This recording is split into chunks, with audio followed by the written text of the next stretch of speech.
Olá, amigos autoespectadores! Já vai começar mais uma edição do Papo de Garagem. Mas antes de dar uma partida, confira em apenas um minuto quais os destaques dessa edição, lembrando que vocês podem ir direto para o assunto que mais desejarem através dos marcadores logo abaixo do vídeo. No quadro Resenha, vamos comentar os resultados do setor automotivo nesse semestre, que acabam de ser divulgados pela Anfávia. A chegada da BYD à Bahia e a sacudida que o novo carro deles, o Dolphin, está dando no segmento de elétricos de entrada. Será que veremos mais preços caindo? No quadro Radar, vamos falar sobre o mercado de picapes. Vão continuar bombando? E a chegada de novos modelos de carros elétricos. Vem aí mais uma invasão chinesa? Vai comprar, vai vender, novo, usado, carro, moto, quem sabe um caminhão? Não deixe de se inscrever no canal e assista as nossas dicas para tomar sempre a melhor decisão. E ainda temos uma super entrevista com José Andretta, presidente da FenaBrave, entidade que representa as concessionárias de veículos no Brasil, que vai falar sobre os resultados práticos desses recentes descontos na compra de veículos. Afinal, como foram as vendas em julho? O que esperar para os próximos meses? Será que o carro zero vai ficar mais acessível? Você já sabe, o lugar certo para se manter sempre muito bem informado sobre o mundo da mobilidade é aqui no Papo de Garagem. Solta a vinheta que o programa vai começar.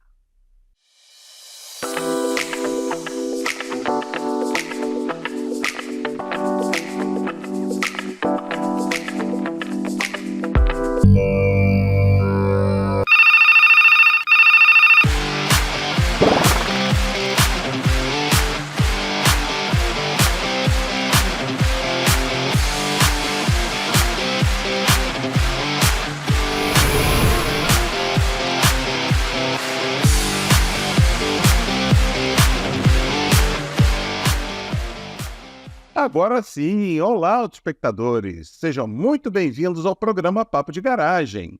Não importa se trabalham na indústria ou são consumidores de produtos e serviços de mobilidade, ou quem sabe estão interessados em saber mais sobre temas como biocombustíveis, veículos elétricos, mobilidade urbana, é aqui no Papo de Garagem que vocês vão encontrar a informação independente, qualificada, opinativa e descomplicada que precisam.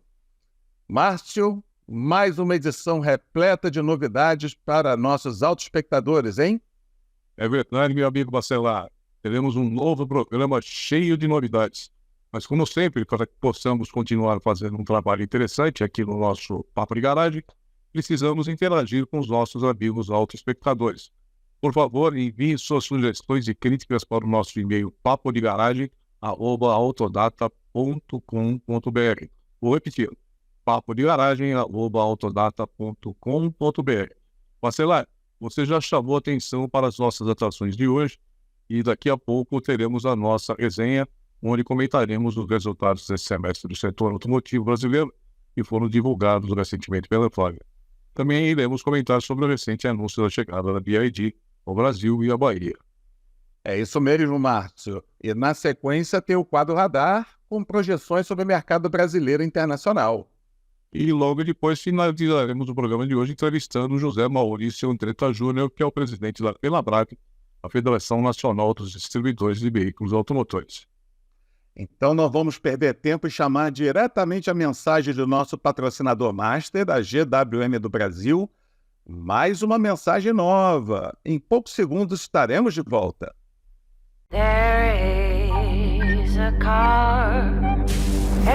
O amanhã sempre chega. E ele desafia. Cria uma nova experiência de dirigir. Mais conectada, mais limpa, mais segura. Bem-vindo à era da eletrificação, com o híbrido que está revolucionando o mercado. Haval H6, o amanhã chegou.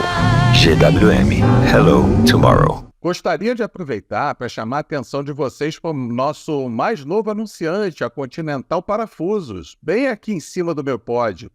Segue aqui o nosso muito obrigado a vocês por também acreditarem no nosso programa, junto com a GWM e a Volvo. Bacelar, vamos para a resenha? Vamos, Márcio. Técnica, solta a vinheta.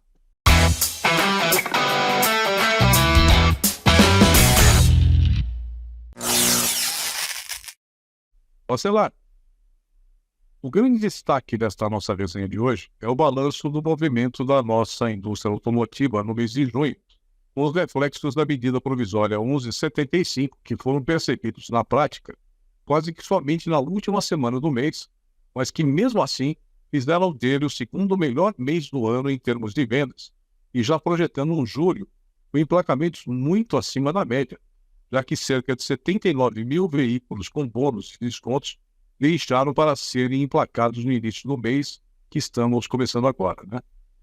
Acho que nessa questão da medida provisória, 2 detalhes chamaram muito a atenção. O primeiro deles é o fato de que nos primeiros 25 dias, a média diária de vendas foi muito baixa, em torno de 6.800 veículos, mas que subiu na última semana para 16.800 veículos. No último dia útil de junho, inclusive, 27 mil veículos foram vendidos. Eu imagino, inclusive, que esta melhora da última semana talvez já tenha sido reflexo da entrada das locadoras do programa. Outro ponto que me chamou muito a atenção é que tivemos um aumento de 238%, segundo a Anfávia, nas vendas de veículos no tal do segmento de entrada. Para mim, isso mostra que talvez o maior legado que o programa tenha deixado é a certeza que nós temos mercado no Brasil. Nós só não temos preço. O que você acha a respeito disso, Marcelo? Você matou a charada, Márcia. Na verdade, já temos chamado a atenção desse aspecto nas nossas últimas edições. Vamos primeiro observar os números divulgados pela Anfávia. No gráfico que você mostrou, fica fácil identificar o efeito da medida provisória, e se considerarmos que, em condições normais de mercado, o segundo semestre costuma ser melhor do que o primeiro, então há de se supor que passaremos de 2 milhões de unidades vendidas esse ano. O problema são justamente as condições normais de mercado. Vejamos. Nessa tabela, podemos observar que os consumidores ainda se sentem longe dos veículos 0 km e ainda se refugiam nos usados. Olhando ainda com mais detalhes, percebemos que a Selic é alta, ressaltando que as taxas de financiamento de usados costumam ser ainda maiores. Não mudou durante a tendência, ou seja, aquela tal boca de jacaré entre a elevação de preços dos automóveis e o empobrecimento médio dos brasileiros continua a ser o maior entrave para as vendas. E esse empobrecimento não para de crescer junto com outro índice bastante preocupante. 4 em cada 10 brasileiros estão negativados. Números agora de maio. 67 milhões no total. Terceiro recorde seguido na série histórica. E não dá nem para argumentar que a maioria desses 67 milhões de brasileiros já não seriam mesmo potenciais compradores de um veículo zero, pois o problema já chegou na classe média. E para fechar, voltemos a um slide da Anfávia que considero fundamental para acharmos o caminho de retomada consistente. O gráfico à direita não deixa dúvidas do perfil ideal de produto a ser ofertado aos brasileiros de forma massificada. Em outras palavras, se por um lado é fundamental tomarmos medidas estruturantes para aumentarmos a empregabilidade e o poder de compra dos brasileiros, para efetivamente celebrarmos um retorno pujante de melhores níveis de consumo, por outro, as montadoras precisam avaliar a oportunidade de pegar carona nesse momento para ampliar suas ofertas de preço mais em conta. Quem sabe? Nossos autoespectadores vão adorar nos assistir trazendo notícias como esta em um episódio próximo, Márcio. Muito bom, Bacelar. Bom, ainda falando um pouco de estatística, fechados os números do primeiro semestre, 2023, com a ajuda da medida provisória, apresentou um leve crescimento de 3,7% em relação ao mesmo período do ano passado, com a produção chegando a 1.332.000 unidades de janeiro a junho. Já as vendas, que acumularam 998.600 unidades nos primeiros 6 meses, tiveram um crescimento de 8,8% sobre o mesmo período do ano passado. As nossas exportações, no entanto, estão indo na contramão desses índices no mercado interno, no mercado externo, Porque além da crise que já sabemos que a Argentina, que é o nosso vizinho, o nosso principal mercado, está vivendo, Também os mercados da Colômbia e do Chile, que também são bastante importantes para as nossas exportações, estão caindo. Assim sendo, nos primeiros 6 meses do ano, exportamos 227.200 veículos, 7,7% a menos que no primeiro semestre do ano passado. Com esses números, o Bacelar, a Anfávia não mexeu na sua previsão de crescimento em torno de 4% a 5% neste ano.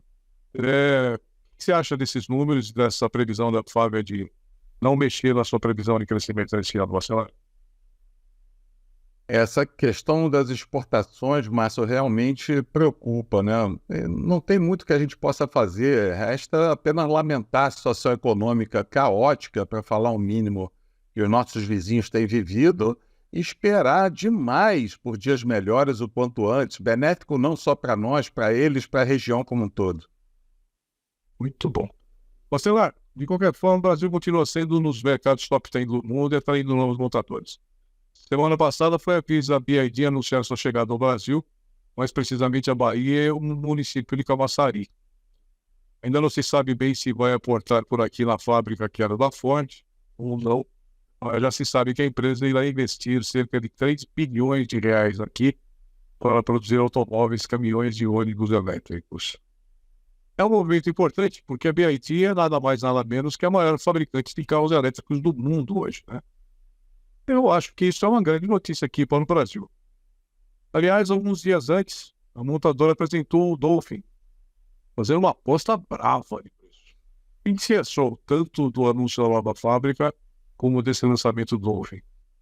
Márcio, essa sim é uma notícia bastante auspiciosa, né? Sem dúvida nenhuma, mais um sinal inequívoco do potencial de nosso mercado local.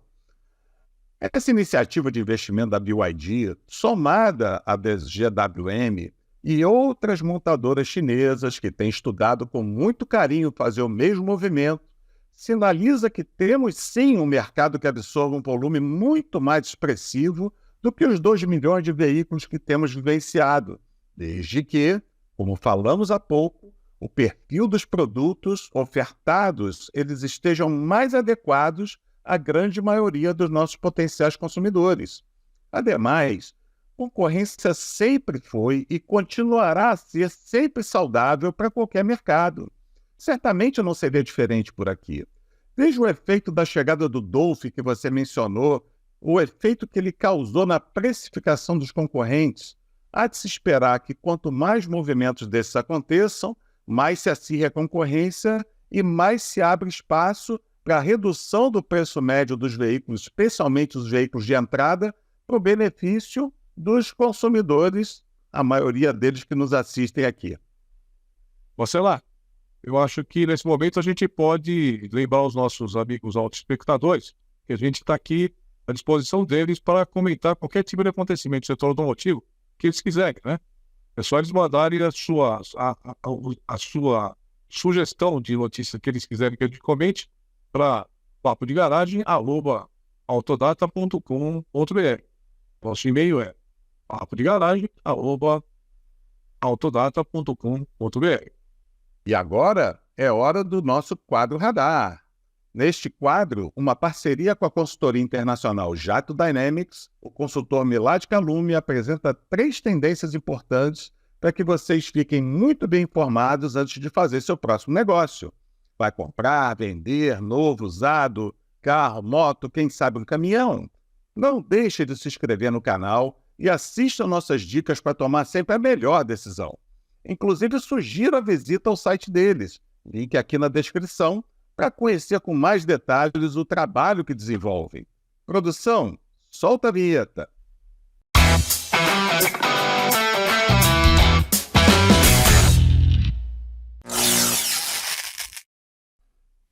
Oi, Márcio. Oi, Bacelar. Novamente um prazer estar aqui com vocês no Papo de Garagem. Bom, hoje a gente vai falar sobre 3 assuntos. Vamos começar falando aí com as medidas do governo, né? O que impactou isso no mercado? Porque a gente está falando aqui no Radar sobre tendências. Então, o que aconteceu? Bom, primeiro essas medidas serviram para o quê? Diminuir o valor dos produtos. A preço de lista permaneceu igual. O que as montadoras praticaram foram incentivos, deram bônus vinculados ao governo em cada um dos produtos, segundo 3 critérios lá elegíveis pelo governo, que era o grau de nacionalização, questão de eficiência e preço do veículo. Então fizeram umas contas lá e chegaram a alguns determinados valores. Bom, pois bem, acabou, né? Ou está acabando ou vai acabar em breve a questão aí dos bônus destinados aos carros e comerciais leves. Então, o que vai acontecer na sequência é isso? Os preços vão voltar. Vamos lembrar que os preços de lista permaneceram os mesmos. Então, o que vai acontecer? Os preços sem os descontos vão voltar ao patamar que estava anterior, os patamares anteriores. Nesse contexto, o que vai existir? A tendência, né, é de uma normalização de todos os preços, e aí a gente vai começar a ver novamente aquelas taxas normais praticadas pelas montadoras subsidiadas, né, abaixo dos bancos comerciais. A gente vai ter essa movimentação. A gente vai começar também a entender um pouco mais, verificar um pouco mais a incidência de bônus dentro do mercado e aquelas ações que as montadoras acabam praticando, de trade-in, ações de varejo e taxas subsidiadas, como já bem citei. Outro efeito que a gente vai conseguir ver são as vendas diretas, né, muito afetadas aí por esse decreto, elas vão voltar dentro de uma normalidade esperada.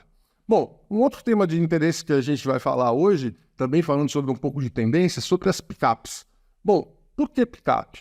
Picape está evoluindo ano a ano. Em 2005, a gente tinha uma participação de mercado de 8,5% dentro do share, dentro do mercado total brasileiro. Em 2010, essa participação subiu já para 11,3%. Em 2015, para 12,3%. Depois foi para 2020, 14,3%. E hoje, no acumulado desse ano, 18,9%. Está evoluindo ano a ano, está abrangendo, e isso inclui as picapes pequenas e as picapes maiores também. E por que isso acontece? Bom, são vários os motivos, mas se destaca principalmente a questão da versatilidade que as picapes têm. E você pega as picapes mais luxuosas, elas são as top de linhas, elas são veículos de luxo, basicamente, né? A gente está verificando também muitos lançamentos novos ao longo do ano. A gente vai ver grandes marcas aqui, grandes players entrando no mercado nacional ao longo dos anos, praticando aí dentro dessa modalidade de picape. Vai ser bem interessante. Além disso, uma outra tendência que a gente vai verificar são os veículos híbridos dentro desse segmento, que começou hoje com a Ford Maverick. Bom, para terminar, a gente vai falar, já falando um pouco de híbridos, a gente vai emendar falando um pouquinho sobre elétricos.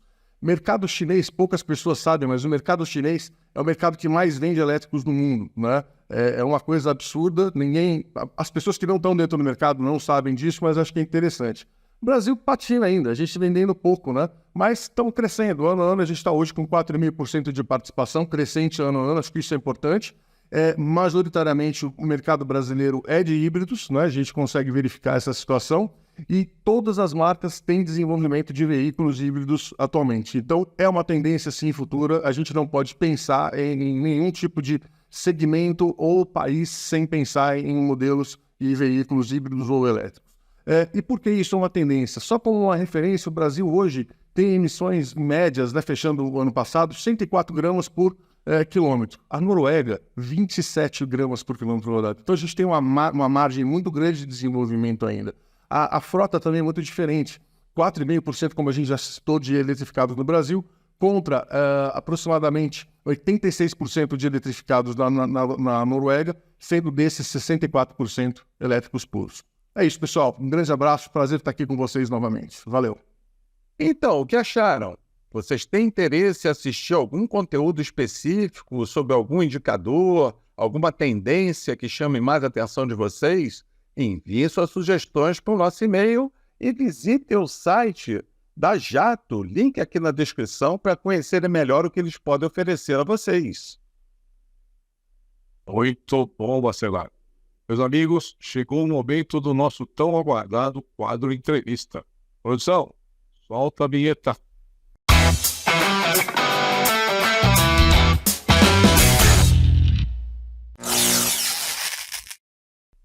O nosso entrevistado de hoje é o presidente da FenaBrave, a Federação Nacional dos Distribuidores de Veículos Automotores, que é a entidade que representa os interesses dos concessionários autorizados no Brasil, o José Maurício Andretta Júnior. Natural de Amparo, cidade do interior de São Paulo, Andretta é presidente do Grupo Andretta, um grupo empresarial que envolve os setores automotivo, imobiliário e de comunicação, e que apenas nesse negócio de distribuição de veículos representa 10 marcas de automóveis e comerciais leves, com 30 concessionárias que têm forte presença em quase todo o interior do estado de São Paulo. Andretta, seja bem-vindo, obrigado por ter aceitado esse nosso convite. Márcio Bacelar, sempre uma alegria estar com vocês, uma honra poder participar desse Papo de Garagem.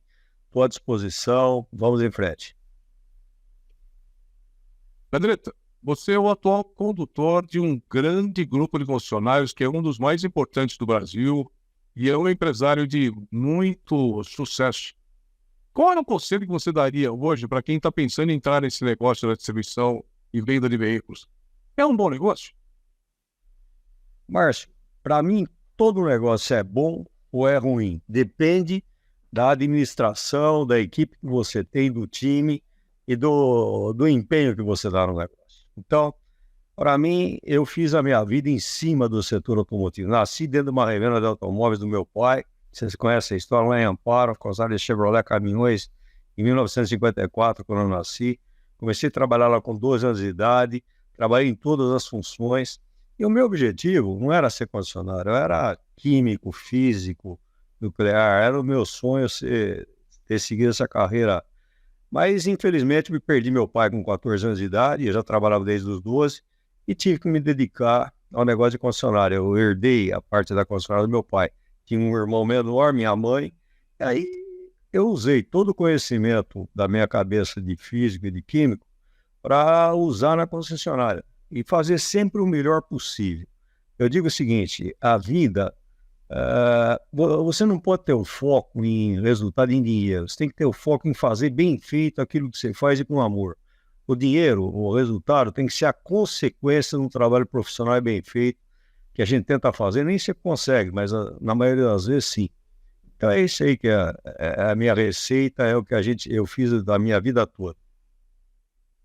Bom, Andretta, eu também agradeço imensamente a oportunidade de ter o amigo aqui conosco, né? Uma felicidade muito grande. Certamente eu falo em nome de todos os nossos autoespectadores que estão ali nos assistindo, doido para ouvir o que você tem para contar para eles, né? Eu já vou emendar aqui na segunda pergunta, né? Bom, se você não foi o principal, certamente foi um dos principais pilotos desse programa de apoio ao setor automotivo anunciado pelo governo no mês passado, né? Agora já passamos um tempo, né? Qual sua avaliação prática dessa ação? Deu certo?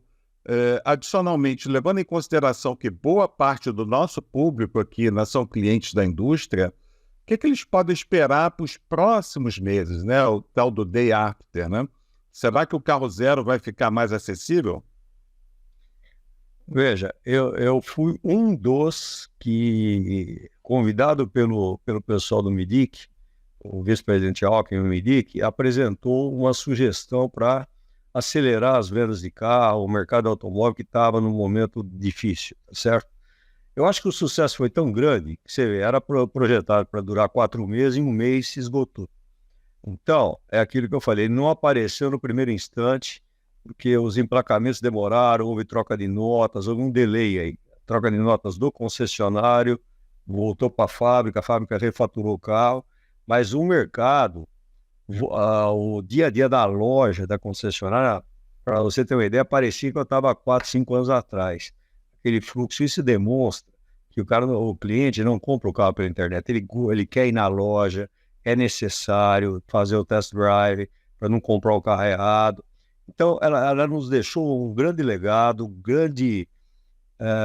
verdades que a gente falava e que eram questionadas às vezes, ficou claro o que acontece quando você tem o preço certo, financiamento, crédito aprovado, entendeu? O que acontece? E eu acredito, como eu estava falando, tenho dito sempre, nosso mercado de 2 milhões não é de 2 milhões, ele tem que ser de 3, 4, 5. Na produção tem que ser de 6, 7. O Brasil tem que se tornar, tem tecnologia para isso, um polo produtor de carro para o mundo. Principalmente na tecnologia do flex, que a gente domina, tem essa tecnologia.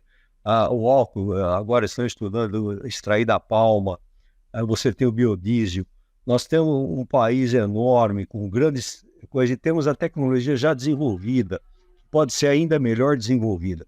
Então, para mim fica claro o seguinte, nós temos um futuro brilhante dentro da indústria automotiva, com um grande crescimento no Brasil para os próximos anos, e para o mundo também. Nós temos que gerar tecnologia para o mundo. Boa. Muito bom. Andretta, a gente tem conversado bastante a respeito disso, né? Você, como presidente da Fenabrave, tem mostrado muita preocupação com relação a isso e tem sido muito enfático em relação ao problema de que você acha que os concessionários precisam de um produto que lhes garanta escala de vendas, né? Como é que você analisa isso para a sobrevivência futura do negócio dos concessionários?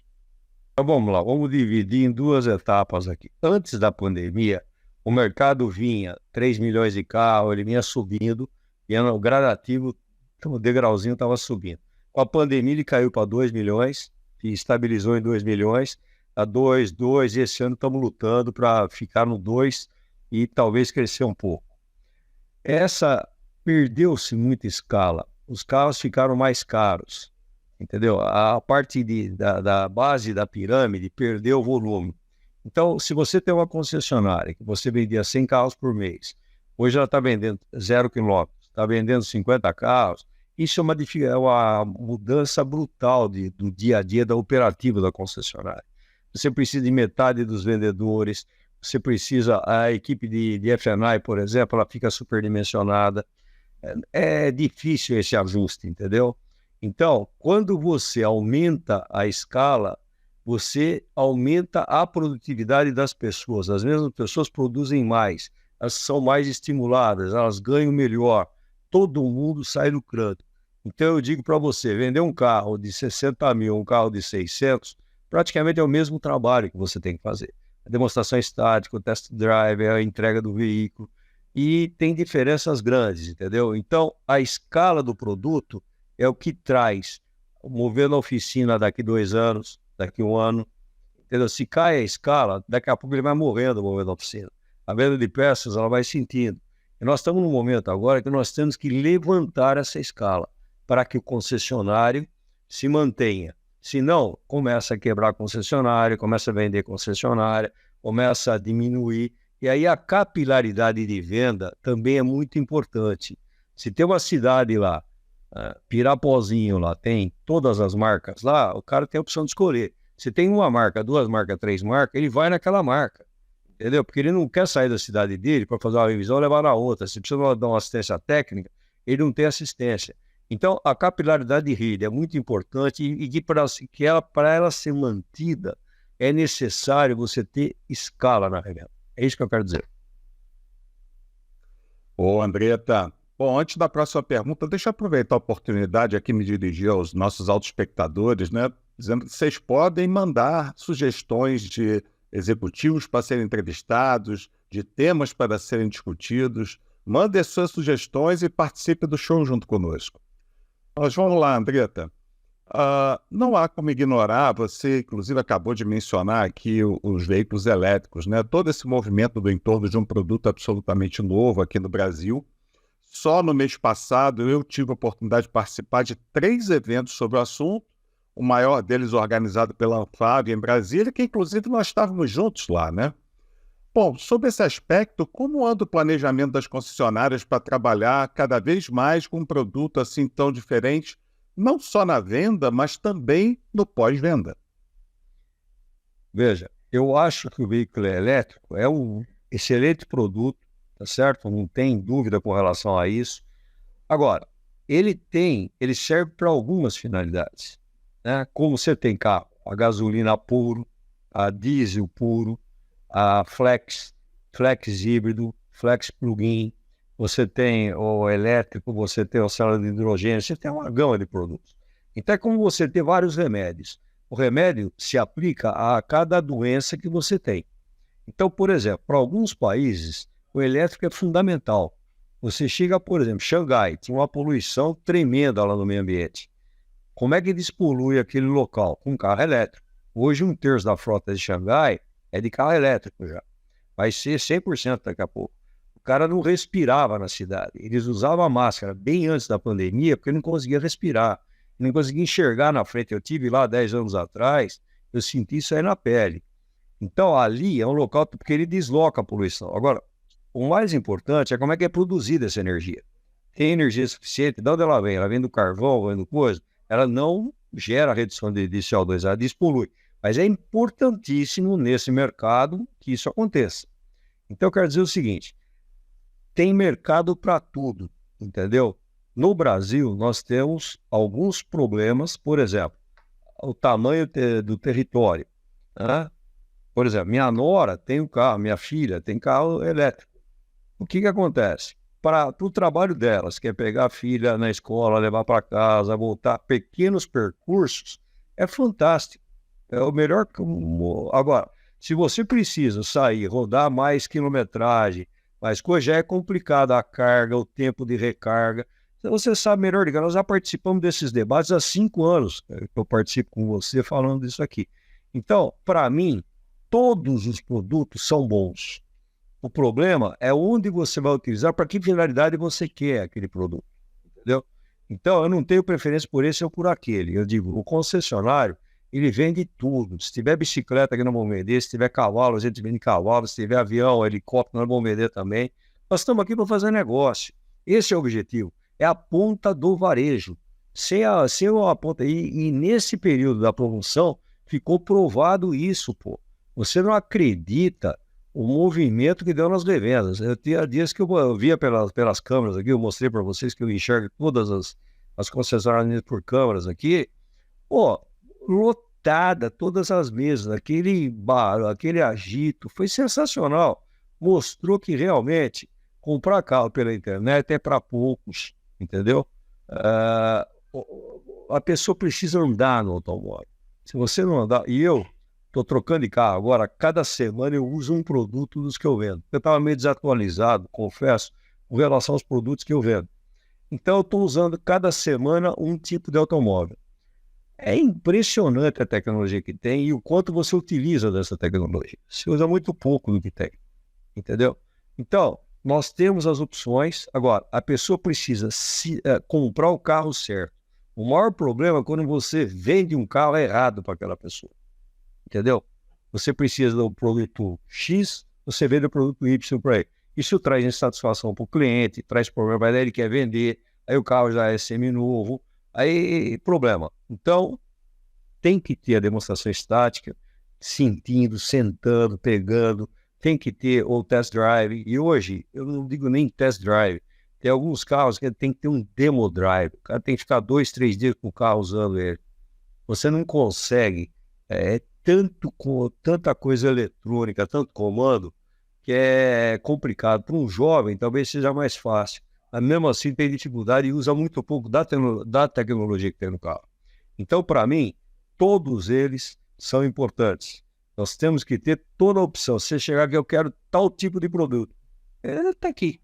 Eu quero a carvão. Também tem aqui, ó, leva esse aqui. Entendeu? Não tem problema nenhum.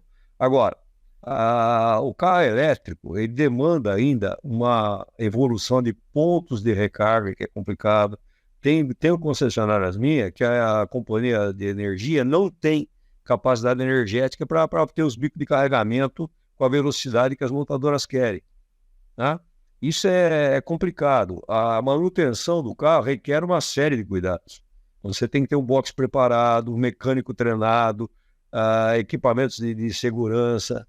Então, veja bem, tudo isso, com o tempo, será solucionado. É aquilo que eu digo, o concessionário vai se adaptando conforme a necessidade. Eu estou vendendo nada de carro elétrico numa determinada marca, que tem marca que também não tem o carro elétrico ainda aqui. Não é um momento de eu mexer naquilo lá. Agora, a outra que tem, por exemplo, eu tenho revenda a Volvo. A Volvo só tem carro elétrico, entendeu? Já está adaptado aqui, está funcionando, tem o mecânico, tem tudo, está vendendo. Maravilha, não tem problema nenhum. Então, eu digo, não existe esse produto ou aquele produto. Existem todos os produtos, uma gama de produtos. E você atende o consumidor. Eu quero ver o consumidor feliz, realizado, comprando o produto que ele quer, dando umas... E outra, o cliente, quando ele vem uma, no máximo 2 vezes para comprar o carro.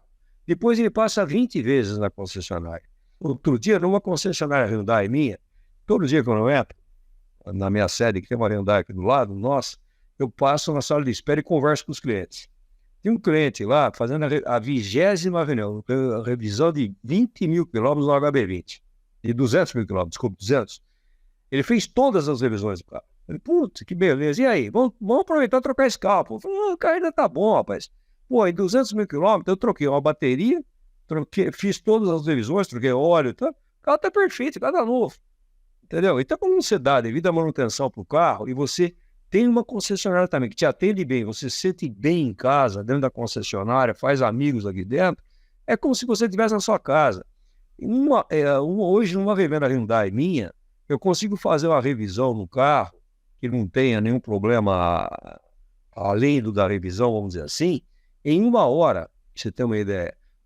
O maior tempo de perda que eu tenho aqui é para abrir a ordem de serviço e o fechamento da ordem de serviço. O tempo de trabalho, em menos de 30 minutos, eu reviso um carro, lavo o carro nas máquinas que nós vamos lavar aqui, que insera o carro, pule o carro, a operação leva 30 minutos. O maior tempo é para abrir e fechar o procedimento que nós temos que fazer de acordo com a montadora, entendeu? Agora, qual é o gol para mim? O cliente vem, senta, espera e leva o carro embora. Na sala de espera tem o carregadorzinho lá do celular, ele fica lá mandando, ele nem percebe, em 1 hora, ele montou no carro e vai embora. Não tem esse negócio de leve e traz, entendeu? O ideal é o cara vir, ser atendido rápido, eficientemente, e o carro sai lavado, polido aqui na máquina. Entendeu? Esse é o futuro que eu digo. Isso é a adaptação que é sair do Cinema Paradiso, que aparece no Leonardo Buzzaro, e ir para um Kinoplex. Entendeu? Então nós temos agora. Tem limitações, por exemplo, a eletricidade. Eu chego aqui na CPFL, ela não tem a carga para a minha região. Como é que faz? Entendeu? Ela tem que se adequar, leva tempo. Vai adequar? Vai, mas vai levar tempo. A carga tem que ter os pontos de carregamento. Cada posto de gasolina devia ter uma tomada de carga lá rápida para fazer. Isso vai acontecer? Vai. Se vai levar 1 ano, 10 anos, não sei. Mas vai acontecer. Então, não tem aqui predileção por esse produto ou por aquele produto. Depende do uso que você vai fazer dele, do país que você vive, da cidade que você vive, do que você quer, qual o uso que você vai fazer do carro. Aí você faz a escolha e, graças a Deus, no Brasil, você tem todas as opções possíveis. Nós temos essa vantagem. Ô, Andretta.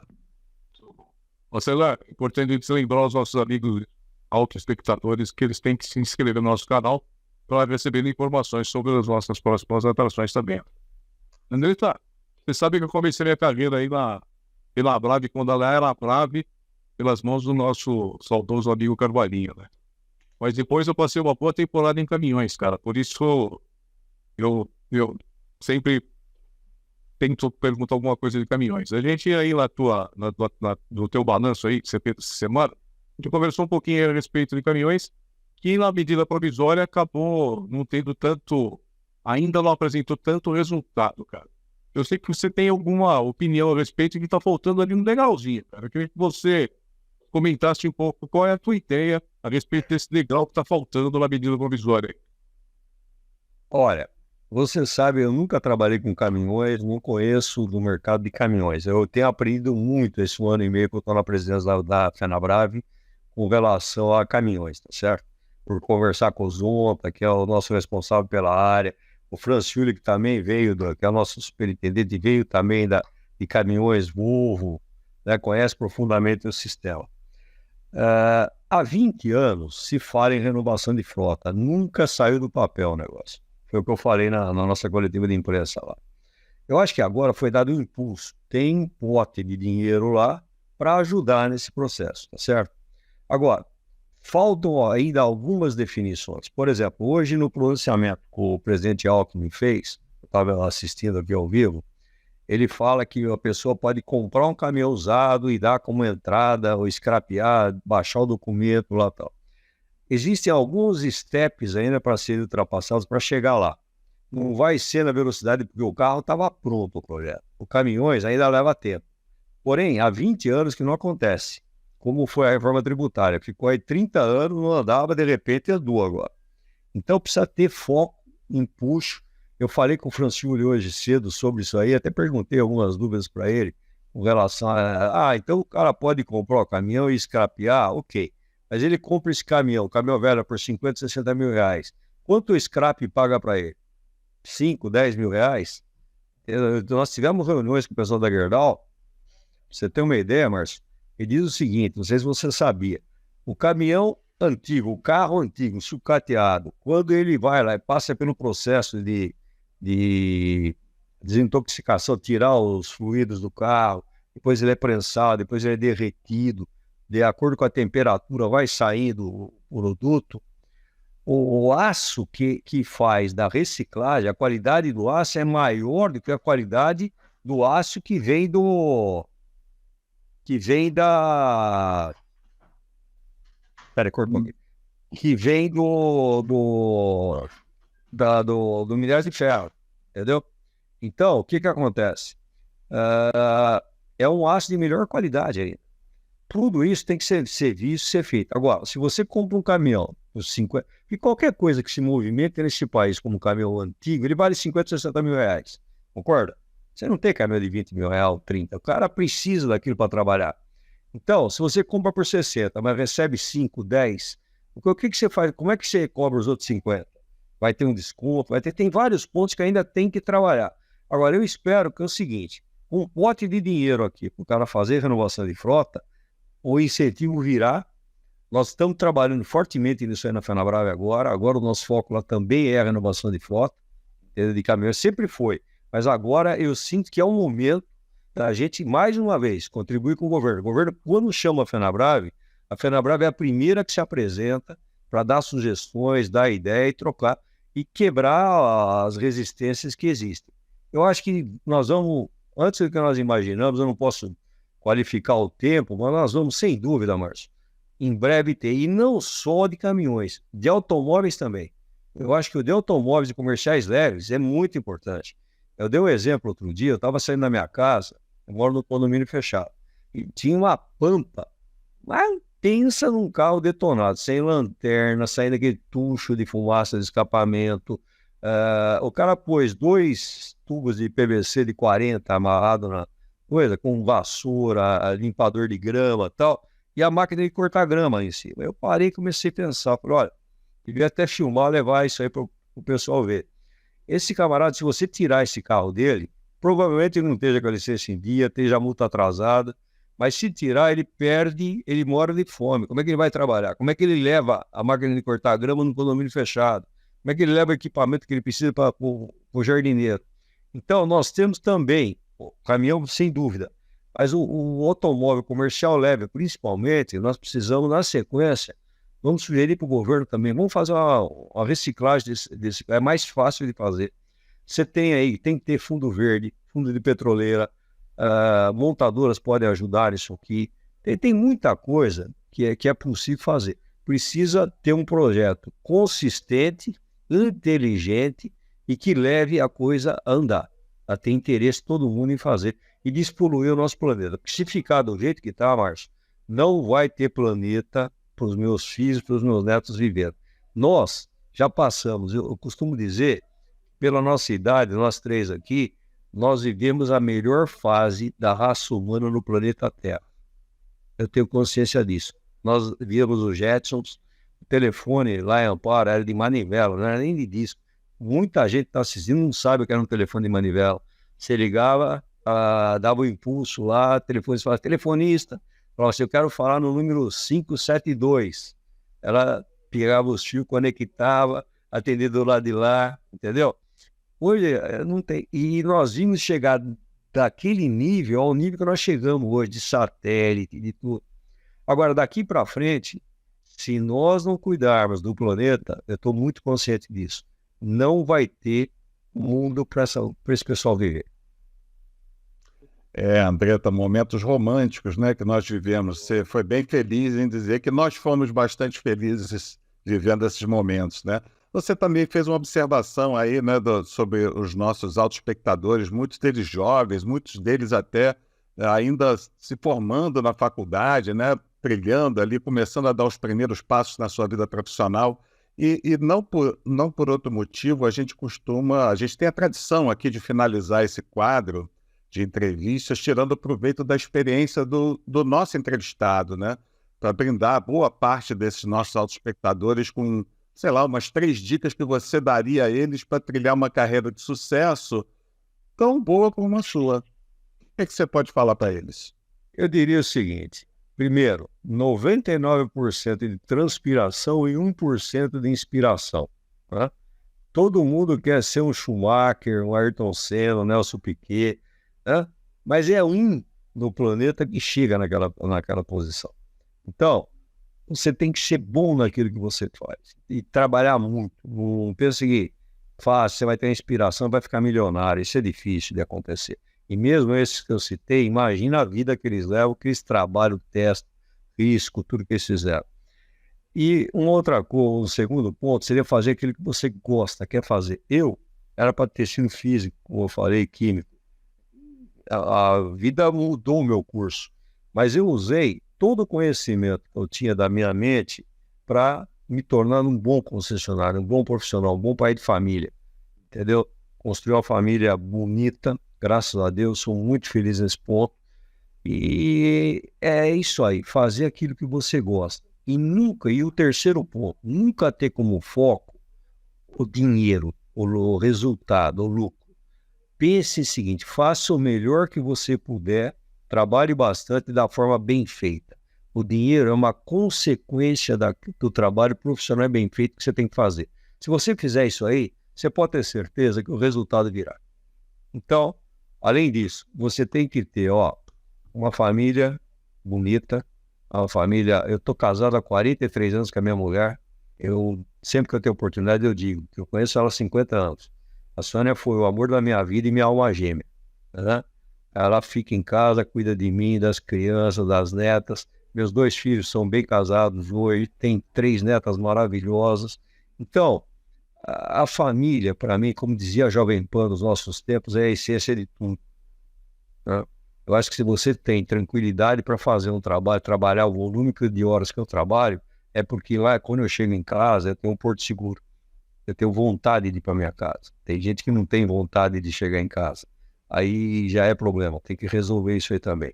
Mas, em síntese, eu acho que essas dicas é muito trabalho, muita dedicação, fazer aquilo que gosta de fazer e pensar sempre em fazer bem feito, que a consequência virá. Pode ter certeza disso. Muito bom, meu amigo. Secretário, muito obrigado por você ter aceitado esse nosso convite, por estar conosco nesse programa especial. Foi realmente muito especial ter você aqui comigo hoje. Olha, eu quero dizer que a felicidade especial é para mim poder estar participando desse programa de 2 pessoas que eu quero bem e admiro. O Bacelar, já conhecemos, já participando de vários debates juntos, mesmo lá na FenaBrave você já fez palestras lá. O Márcio, além da química que nós temos com os Jetsons aí, que a gente sempre brinca, né? Mas é uma pessoa doce, inteligente e competente. É bom dar entrevista para você, Márcio, que você relata exatamente aquilo que você ouve, entendeu? E eu só queria, se você me permite, você pediu sugestões de pessoas a serem entrevistadas. Eu vou dar uma sugestão para você. Você conhece o Márcio Alfonso? Sim. O Márcio Alfonso é um cara brilhante, um dos engenheiros mecânicos mais inteligentes que eu conheci na minha vida, querido, competente. Eu chamaria o Márcio para talvez numa pauta de produto, entendeu? Dessa tecnologia, quais as vantagens e desvantagens. Ele está trabalhando agora no Senai Sematec, lá na Bahia, centro de tecnologia. É o Vale do Silício brasileiro, um negócio espetacular. Estão desenvolvendo tecnologia lá de biodiesel, tecnologia de tirar o álcool da palma e lá para a região do Nordeste, eles conseguem, a batata da palma tem quase 180 litros de água, é um negócio enorme. Para você ter uma ideia, estava discutindo com ele isso aí outro dia, as empresas de tratores, máquinas agrícolas, vão ter que desenvolver equipamentos, entendeu? Para trabalhar isso aí. Ela recupera o solo do agreste.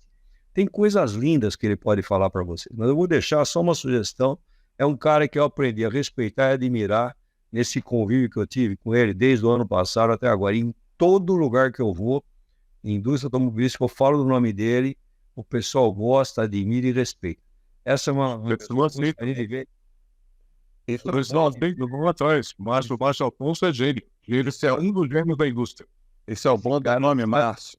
Sabe tudo. Tá bom? Ele está lá com o professor Gonçalo, que é outro querido, outro que também já está na minha lista aqui de convidar para falar um pouco aí sobre essa evolução de todos os trabalhos que ele faz em cima de biocombustível no Brasil. Nossa, trazer o Márcio também certamente vai agregar muito.